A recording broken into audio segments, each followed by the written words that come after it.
These faces and their variations were inspired by a character from a TV series called 1899 that I was watching the other day on Netflix.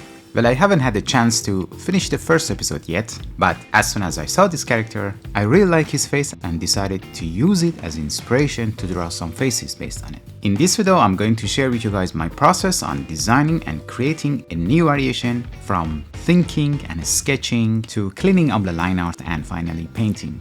So there is a lot to cover, and if that sounds interesting to you, don't go anywhere. Before we start, you're welcome to download my brushes and materials from HABOOK.gumroad.com and follow along. So first of all, I'm using Photoshop during this video, but you can follow along with any drawing application. My image size or canvas size is set to 7800 by 4500 pixels. For sketching, I'll be using HABOOK Oval and Oval 2. The difference is that Oval 2 has a little bit of texture in it. And I like the shape of oval because it can create different line weights when drawn vertically or horizontally, which is nice. And I usually start by drawing a quick realistic version first to warm up and understand the elements I see in the reference image. I'm not too worried about making it look nice. My goal is to memorize and digest the whole concept first. Most of the time, the result doesn't look great because I'm drawing quickly and I typically don't want to show it to anyone. But since it's a part of the process, I have to show it to you guys. Maybe I spend about 10 minutes here just to warm up and memorize the elements. The reference is just an inspiration for me, and I don't want to keep looking at it because I know it will limit my imagination while designing. I like to detach myself from the reference and draw my version more freely from my head. And that's basically my thought process for the first sketch, focusing on digesting the whole concept first. As you can see, the result isn't too bad, so I think we can move on to the next part where we will use shapes to design more interesting faces. In the second pass, the idea is to define some simple shapes and try to fit the character within them. For example, I draw a few shapes like these and try to fit the face within them as much as possible and in a way that makes sense. By setting a limit here, I'm challenging myself to reshape things in a way I might not have considered otherwise. In this case, my focus is mostly on the head, but I would use the same approach for a full body character. If you look at these examples, you can see that for the face in the center, I came up with the idea of using a rhombus as the overall shape of the head and then try to fit the elements inside it. The idea for the one on the left was to fit the face within an oval shape, or the one on the right combines a rectangular and a spherical shape. There is no limit. We can be creative and come up with any kind of shapes to try. It could be a triangle or a combination of two shapes. I also sometimes test the shape quickly with a thumbnail sketch to see how it might look. I would say it's like playing a game. It's so fun, and sometimes I spend like hours just doing this. I really enjoy it. I'm sure you will too, right? Wake up! After I define the overall shape, I usually decide how much space I'm going to consider for the head and the body. And then I decide where to put the eyes and nose and the ears. Now you might ask, how do we draw cartoon noses, ears, or eyes during this process? Well, the answer is in deliberate practice.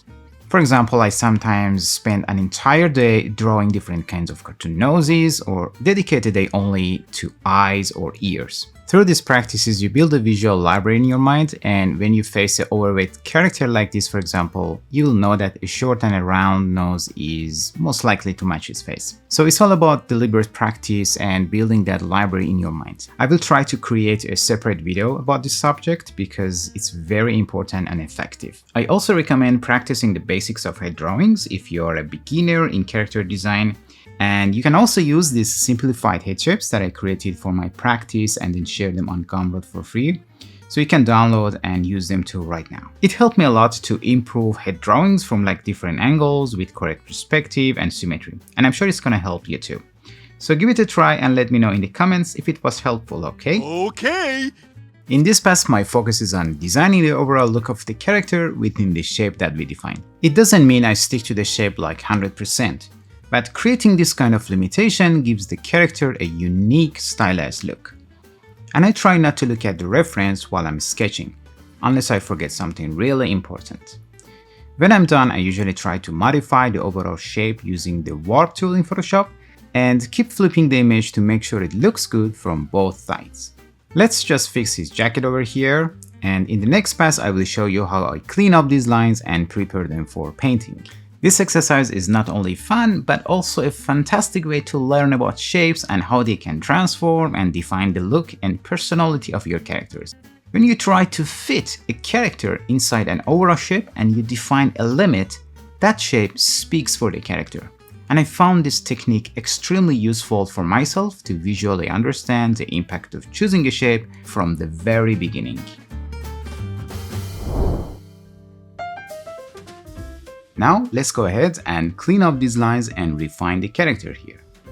I start by reducing the opacity of my sketch to a very low level, around 10 to 15%.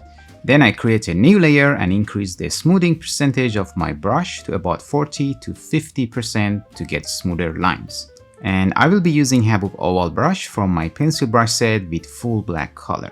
I have also set a hotkey to flip the canvas, as sometimes it's just easier for me to draw cleaner lines with a left to right or right to left movement. Now let's zoom in, reduce the brush size and carefully start drawing over the sketch. At this stage, there are a few important things to consider. For example, I draw much slower than when I'm sketching because I need to think more about the forms, perspective, and anatomy of the face. I also focus on line widths, determining which areas need thinner or thicker lines and how to separate different elements of the face. If you are doing this on your character, you might need to repeat it a few times to get a feel for it and achieve clean lines. Remember, not every line is supposed to be perfect on the first try. This process might take around 30 minutes or so. I should also mention that I recently purchased a 22-inch Huion pen display, which compared to my 12.9-inch iPad Pro gives me much more space to work with. If you've been following my previous videos, you might have noticed that this is the first time I'm using Photoshop on a pen display. For all my previous videos, I've been using Procreate on my iPad Pro, which both Procreate and iPad Pro are amazing and I highly recommend them. The thing I really like about using pen display is the larger screen size, which gives me more freedom and space to work. I wish Apple would release an iPad with a larger display. I used to draw a lot of portraits with charcoal on A3 paper, which allowed me to move my arms like freely and create lines with broad arm movements. I'm kind of missing that experience on the iPad. I'm curious to know what you guys think. I'm sure there are people who have used both. Now, as you can see, I've adjusted and improved the overall look of the initial sketch to make it cleaner and more suitable for presentation. I also like to close any gaps in the outline so that I can easily select the shape with the magic wand and fill it with a solid color. Once I'm done, it's time to add a shape layer for this character. So the line layer is selected, then I'll select the magic wand, click on the empty space, right click and choose inverse. Now on a new layer, we can fill the selection with a solid color. And I like to go with a bright grayish color, maybe something like this. So now we have the shape layer and line layer separated. Now if you are ready, let's move on to the coloring process and give the character a more 3D look. For coloring, I'm going to create a new layer on top of the shape layer that we created and set it as a clipping mask. This way, whatever we paint won't go beyond the shape layer. I usually begin by painting the skin color first. So let's pick the color from the reference and let's make it a bit brighter. I'll be using HABOOK paintbrush during this process, and I'm going to start with the paint round brush. I like using round brushes for blocking in colors because it makes it easier to clean up the edges of each section. I usually spend some time experimenting with different skin tones to see which one matches best. I also like to use the hue saturation tool to quickly adjust the color and find the right base color for the skin, because I think it's really important to start with the right base color, Another thing I like to do is change the color of my line drawing to something more reddish and vibrant. I think adding a little bit of color to the lines makes the artwork, more lively and interesting, especially when combined with other colors. And I try to keep each piece on a separate layer for now, just in case I want to make quick changes. As you can see, local colors are flat, original colors of the objects without any shadows or reflections. I've also set a shortcut to quickly check the colors in grayscale, which is great for assessing color contrast. So if I click on View here, then Proof Setup, you will see that I've set it to Custom. By default, this is set to Working CMYK, which I don't use. By selecting Custom, you can set the device to simulate to S-Gray. This means the colors will be displayed in grayscale each time I press Ctrl+Y on Windows or Command+Y on Mac. So as I mentioned, local colors are meant to be flat.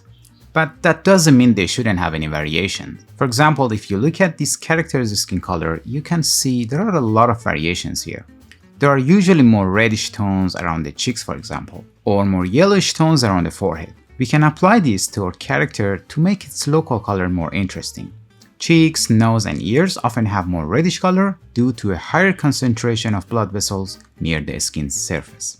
And this is much more visible in older people because their skin becomes thinner with age. Now let's add a hint of yellow to the forehead and a little bit of gray to the chin where the beard grows.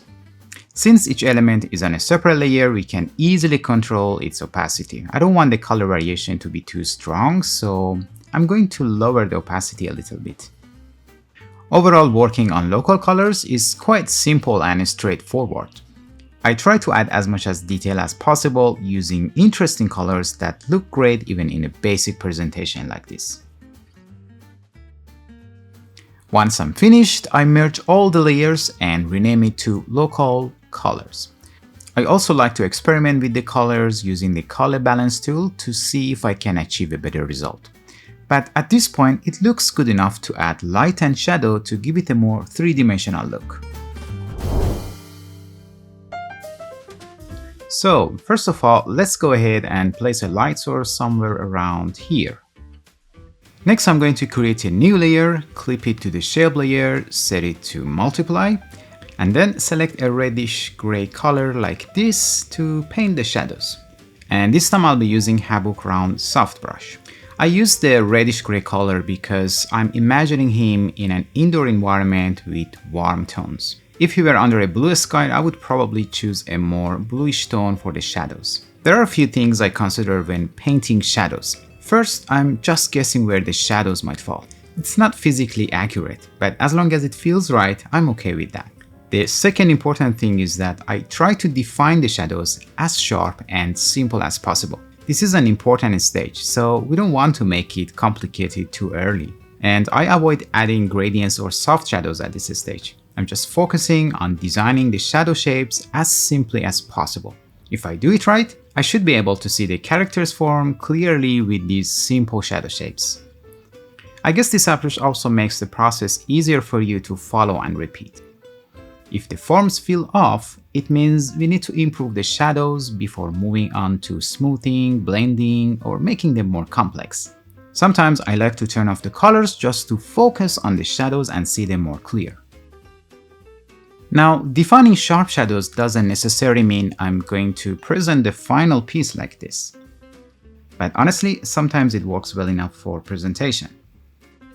We can define many of the characters' form just with sharp shadow shapes, similar to what you often see in anime movie characters.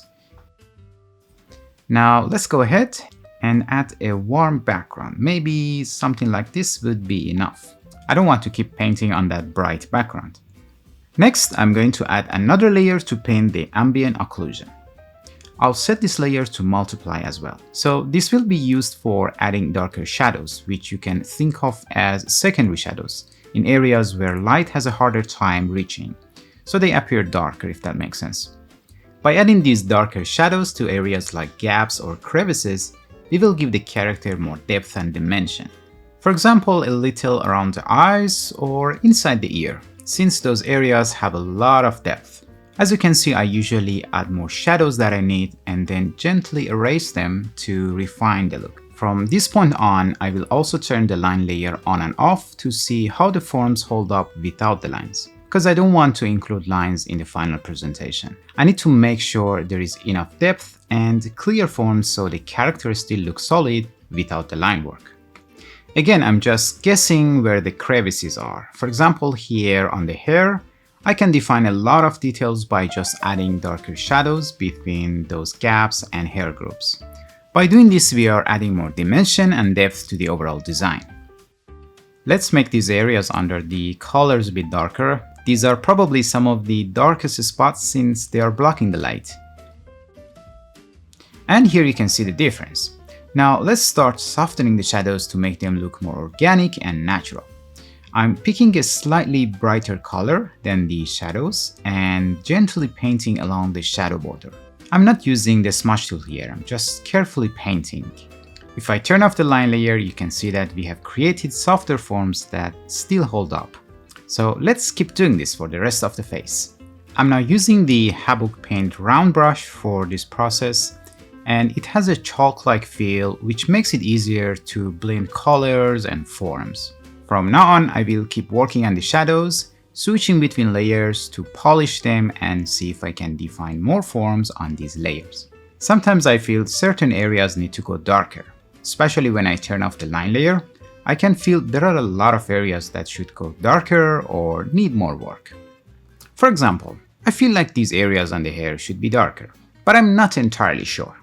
So I keep it on a separate layer and turn it on and off to see the difference. Or I switch to grayscale mode to see how the contrast looks with and without the change. This helps me see if I'm improving it or potentially making it worse. I highly recommend flipping the canvas during this process or taking breaks to refresh your eyes. Now I'm going to merge these shadow layers by pressing Ctrl+E because I don't want to have too many layers. It can get confusing for both you and me. I feel like I need to go a bit darker and more red around these areas. You know, we can define more forms with just a little bit of darker color here and there. And we haven't added any highlights yet, so let's go ahead and create a new layer for that. I'll clip it, and this time I'm going to set it to color dodge. I'm choosing a mid-gray color here, and let's pick one of these soft edge brushes. They work very well for adding highlights. And with a gentle touch, we can create a highlight. Just by adding a little bit of highlighted areas, the character already feels more alive, feels more like skin. And I don't want to add too much, so I'm being very careful with how much I apply. And let's not forget about the outfit.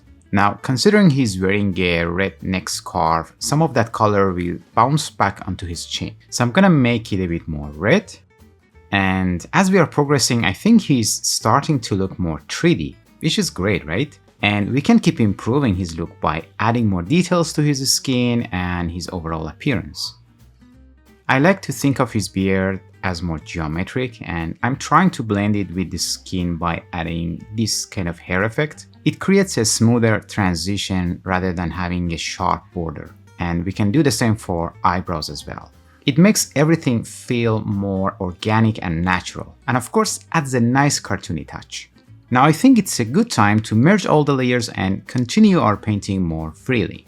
But like I mentioned before, when I'm adding something I'm not completely sure about, I still create it on a separate layer. That way, if it doesn't work out, I can easily remove it. For example, I want to create more bounce light from his red neck scarf. I'll start by marking the areas that might be affected. Maybe under the chin, a little on the hair, and even on the nose if I want to exaggerate the effect.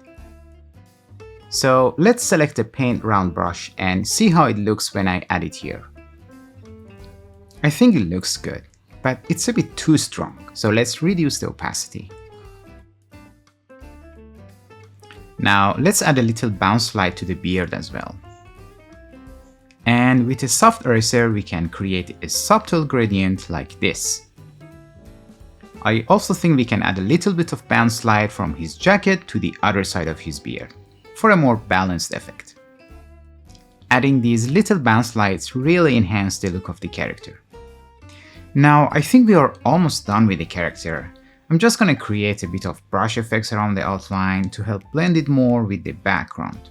Since we didn't draw the arms, it looks too stiff if I just leave it like this. You know, it's always good to think about presentation as well. One of the final touches I like to add is a bit of noise effect.